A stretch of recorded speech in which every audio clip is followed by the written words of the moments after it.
Good morning, everyone. Okay, sorry. My name is Minzhou Sang, and I'm a volunteer firefighter, medical first responder, and I'm a 10 years mental health counselor. And thank you very much for the community and organization allowed me and gave me the opportunity to present here.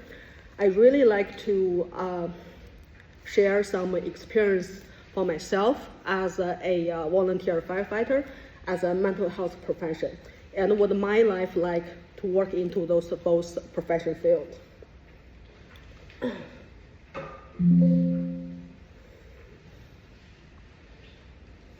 Rescue? Which one?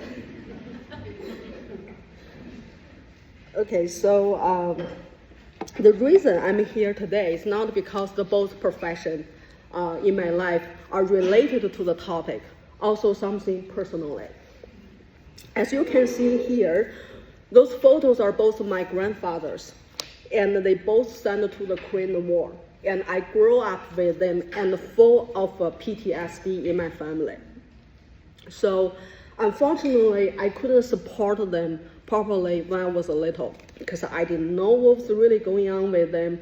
And I wish I could, but I couldn't. However, their stories stay with me. And particularly, you see my grandpa on the right side, and he was the first crew of soldiers sent to North Korea.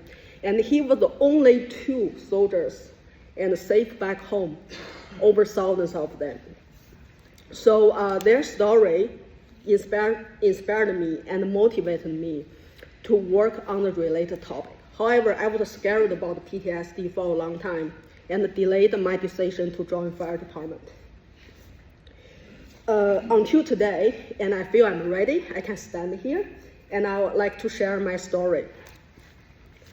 I want to start with my story. Okay, I want to start with the story that how I joined the fire department.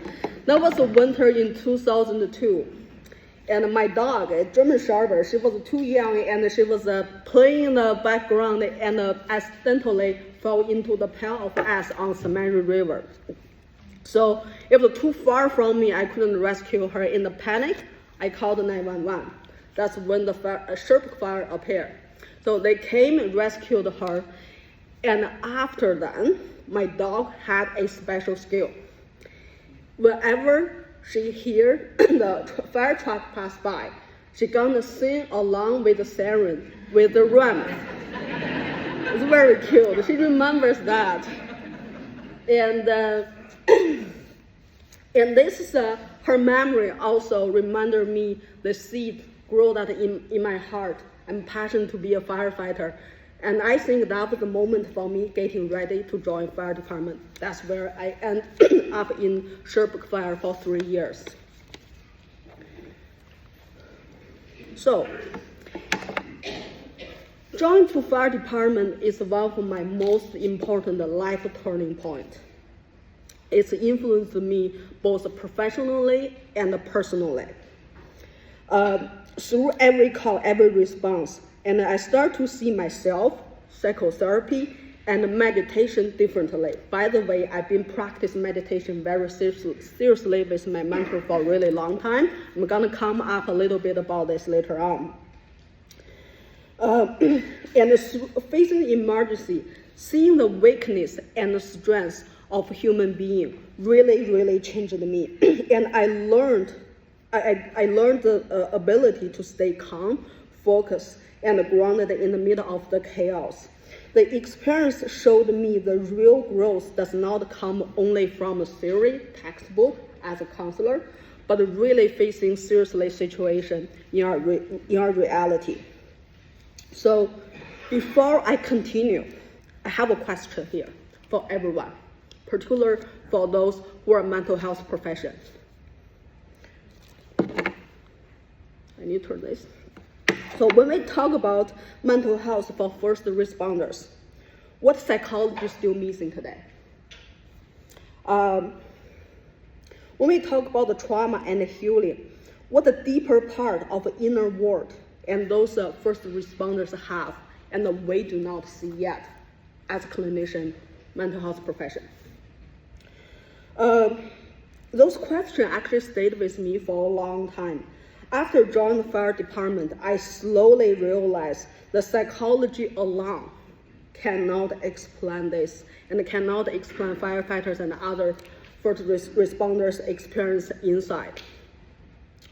As a mental health profession, I always want to use my training and skill to support people, like my grandfather, like first responder, but I'm scared.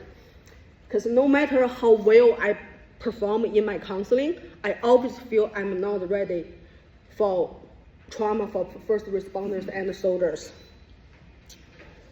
I'm sorry, a little bit nervous. So I think psychology hasn't really captured the real emotion, the reality about first responders' world. And I think it's those feelings are very complex and deep, and they cannot be fully described by any theory.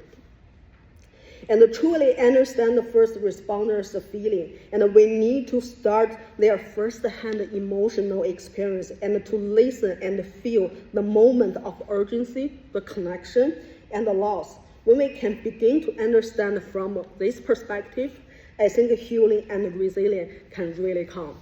So here I'm going to share some of my story.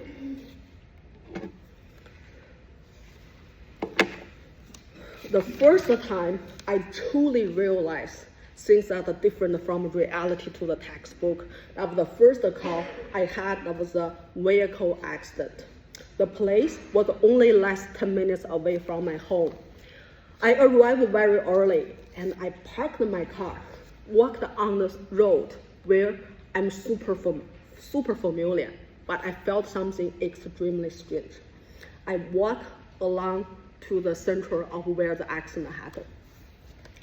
And I felt a certain quietness. And then in Chinese vocabulary, and there is a word called 死寂, which is the best translation into English, deadly silent. However, it's quite really get the meaning. Another vocabulary that in Chinese is called 气场, which really means energy field. That means once you get into this energy field, even though you have no idea what happened, just by feel the field, you sense what actually happened. That's the day I really understood those vocabulary, and all I felt is I was surrounded by death. It's weird quietness I never had before. And I started to keep walking on the road. I started to saw the small piece of the vehicle on the road, and I start to see them from very tiny pieces, and gradually you see more, and you see more, and you see the print of the tire. And now it's not only visual. And something start to play in my mind. The speed, the sound, what happened to the vehicle and to the people and the blood. And I saw the vehicle eventually. And the 2 people died on the scene. Surprisingly, I wasn't scared. I didn't feel anything that I thought I would feel about the death. Nothing. But the feeling of the energy field stayed with me until today. I feel it stayed with me so strong that it's not I can feel or something. It's go way beyond the 5 sensations that I think it's really getting into every single cell. Every time when I recall that moment, the first thing came in my mind is that feeling. And I can't really explain what it is. That's for myself to understood something that writing on the psychology textbook never mentioned. And this is the really first influence on me that impacted me. I understand as a mental health profession, I did not understand PTSD about first responders. That's something I'm trying to explore, try to learn what it is, influence the people. So the next thing is something that on my textbook I learned, I forgot, I never realized it until something happened to me. So that was the day, we have a course called Fire Control in Nova Scotia firefighter school. And I went to that school and to learn to put down the fire with a different scenario. After my first time with a full gear and with the senator pack and with the mask on me, I never felt this particular how the mask silk on my face and the sound, and I can hear my breathing through the mask. I never had that. It was a fun day for me, for firefighter. Putting down fire is rewarding and exciting. After that day, I was happy and exhausted. So all I want to do is go back to sleep and have a nicer day tomorrow and for another training. Unfortunately, I couldn't sleep. I'm the person usually sleeps so well, and as soon as my head on pillow, passed out. And that day, I couldn't. Something happened to me. Like I mentioned, I was happy, right? So nothing was horrible and traumatic.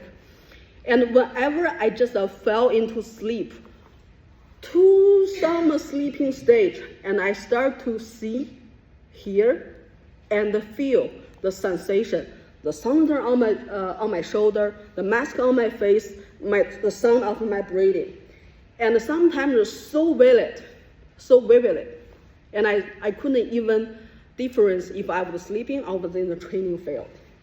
And I know if I don't do something, I cannot sleep.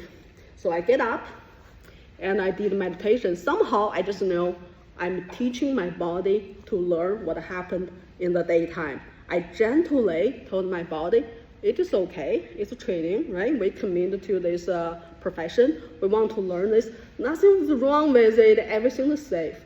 And after about 15-20 minutes meditation, I felt much better. And I slept in a minute. So after that day, I came back home, I did some research. What was really that? Right, so I found a word, and I have a slightly memory from my textbook. It's called hypnagogic stage, which is the sleeping stage between your waking to the first stage of sleeping. During that time, which means if you have something experienced very different, strong, our brain just automatically gonna play what you had experienced during the daytime over and over again until you're ready.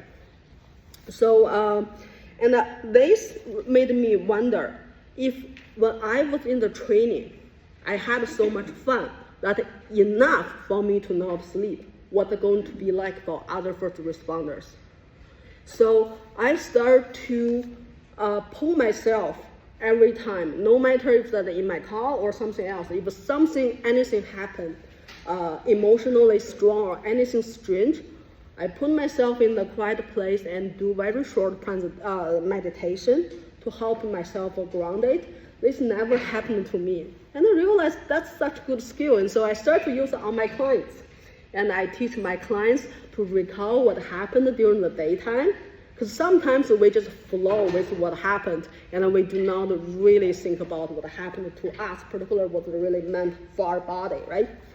So I found it's so effective, although it doesn't really solve the big problem of sleeping disorders, but really helping people to process information before they move into the sleep. Also helping people to understand what happened at the beginning of sleeping, rather than they frustrated at the end of the result, they cannot sleep. So it really helped my clients settle down and have a better sleep. Their sleep quality has been significantly improved. So because of the time and I don't have time to go through anything professional, if anyone interested in this point, I have the whole set of skill to do that. And we can talk later. So I discussed two of my experiences before, and it seems like I was able to process things successfully, not that impacted much by the call. That's not the case. But here I want to mention something that is my experience quite unique. Because I know PTSD for a long time, I started to learn psychology since 2006. And I learned so many information about it, and I would think about it. The time when I joined to the fire department, and I preventing myself to be impacted by so-called PTSD. So at the very beginning of my job, I start to closely watch every detail for how I feel. So I did not go too much as a lot of friends here today to describe. So it's quite unique. I peeled everything right at the beginning. However, it's still difficult. So I like to share another story.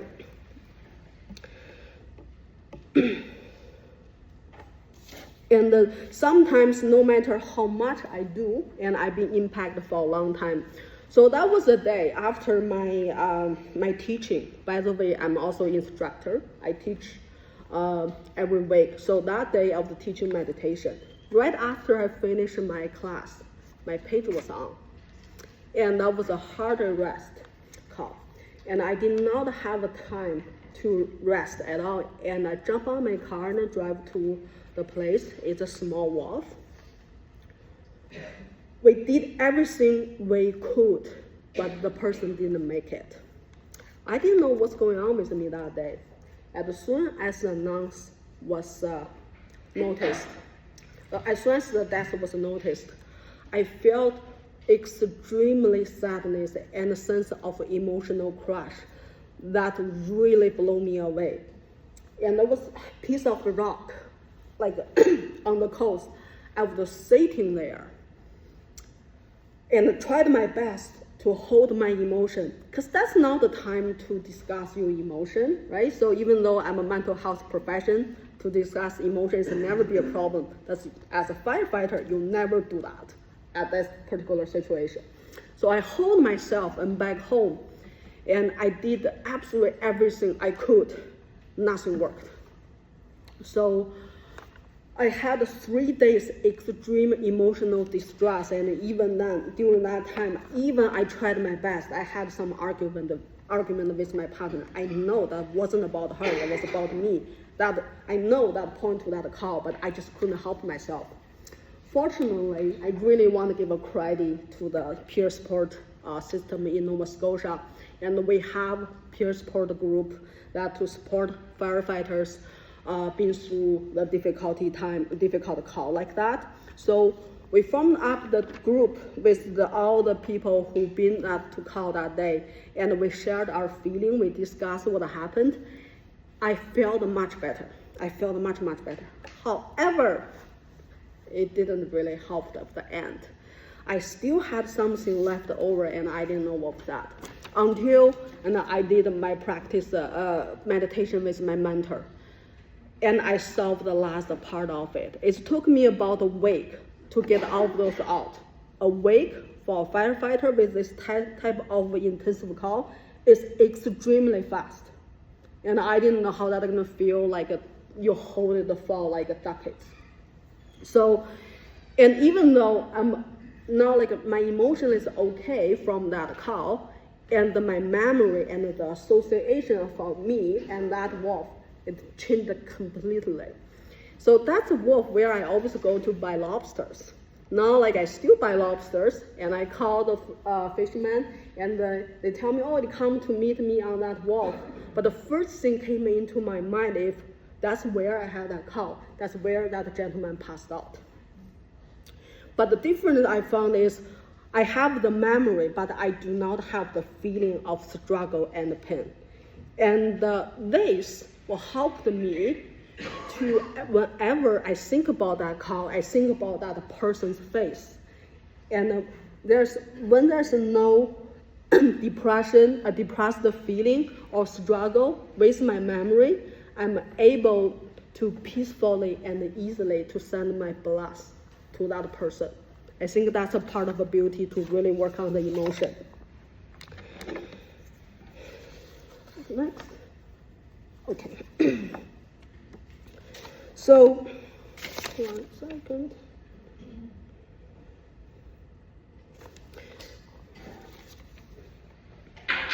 And I have a question here for anyone who are not first responders.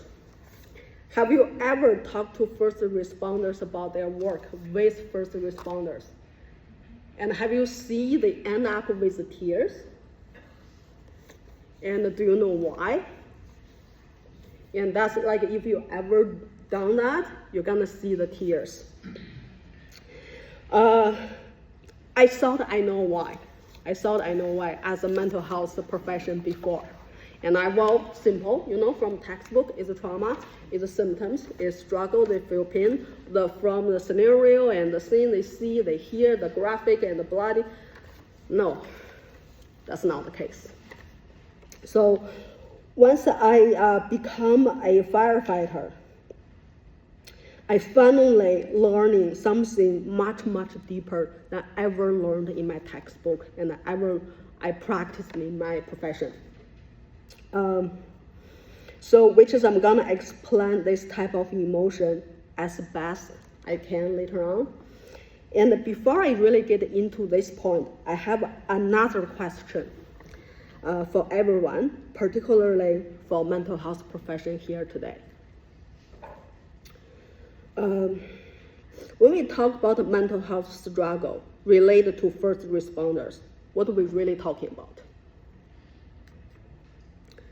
Are we talking about the definitions of psychology? Are we talking about any groups of symptoms at least on DSM?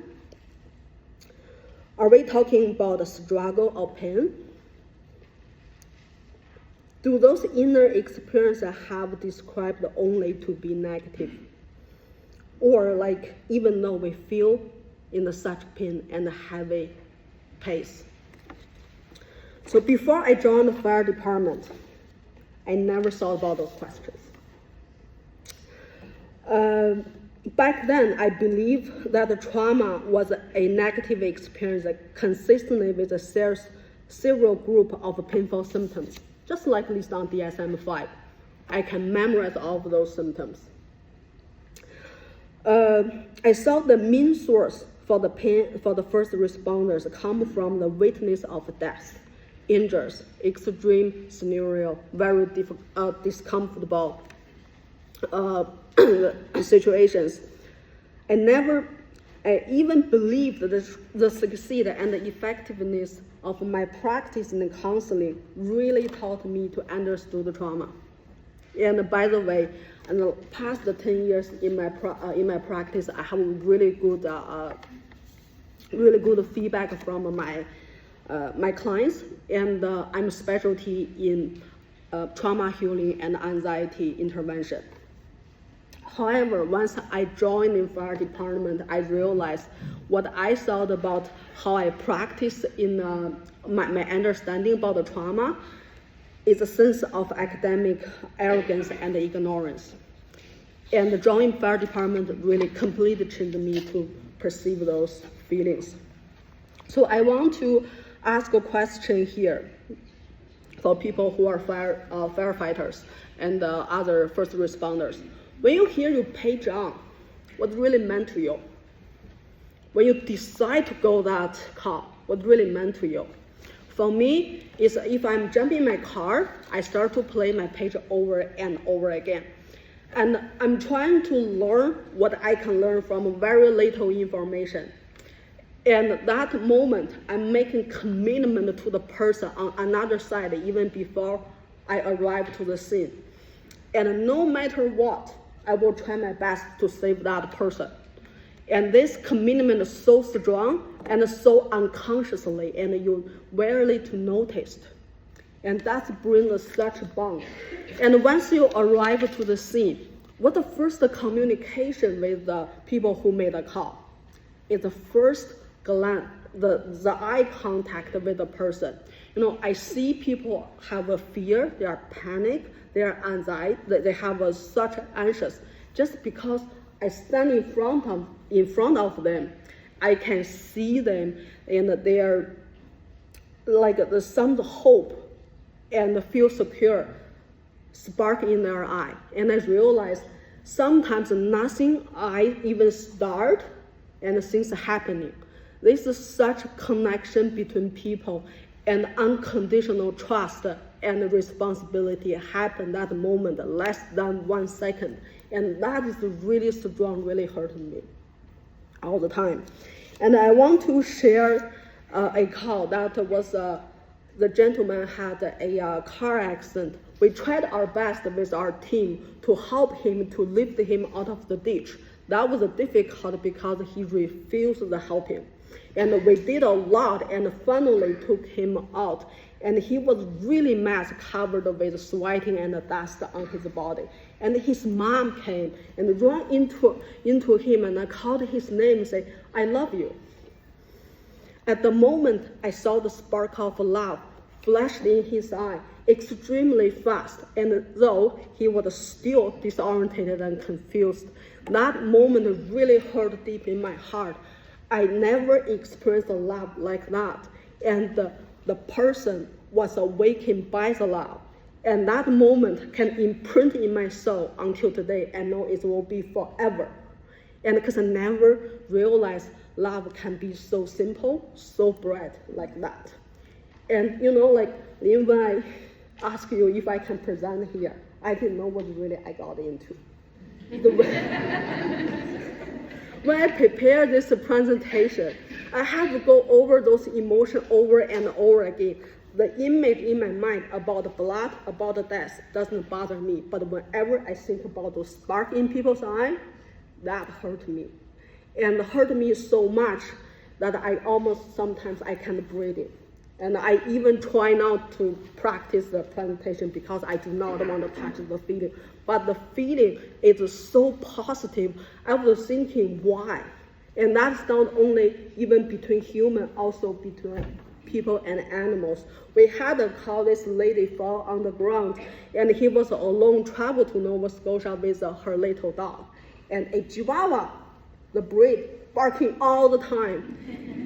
And he stand there still, hold himself to cooperating with everyone that he absolutely didn't know who they are and what they're doing, and he just hold him to cooperate. That eye contact me and the dog, I never forgot. And then after this, I realized everything I understood about psychology, mental health, PTSD wasn't false. I'm not saying it wasn't right, but definitely it was more superficial. And those really into first responders' heart is bring really heavy emotion. I had one time asked my mom why the athletes cry when they win the Olympic medal gold. My mom said it's because they're happy. When people are happy, people cry. And I'm thinking, why we being hurt by this, to hit by those feelings so bad? And I just got a little bit yesterday. I think in our daily life, we do not experience unconditional love.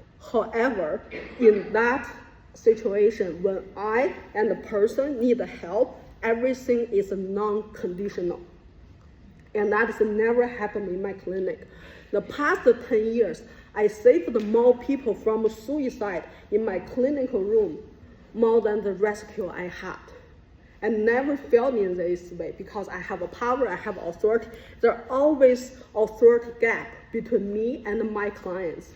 But during the rescue, it doesn't matter. It doesn't matter my rank, who I am, my title, my name. It's all beyond races, age, every background. It's only me and that person. Unconditionally, we want to work together, trust each other to make things work. That's something truly, truly sink down into human heart. And that make us awaken to realize who we are, who we're supposed to be. I realized we lost who we are for a long time. When I experience this feeling, I ask myself, who am I? Have I forgotten myself for so long? And why that the feeling really making me feel in this way? It's because that's a waking moment for me to understand who I am, who I'm supposed to be to connect with other people. So yes, I would say the experience for people and in the rescue will get struggle and pain But the bottom line is from a very positive part. If we do not realize this, it easily pull us in dark part, even to kill people that we call the suicide. And that's all part of my presentation. And I want to, the last part, I know everyone is very, very emotional. I want to let you guys to see my therapy dog, and sing along with a fire truck.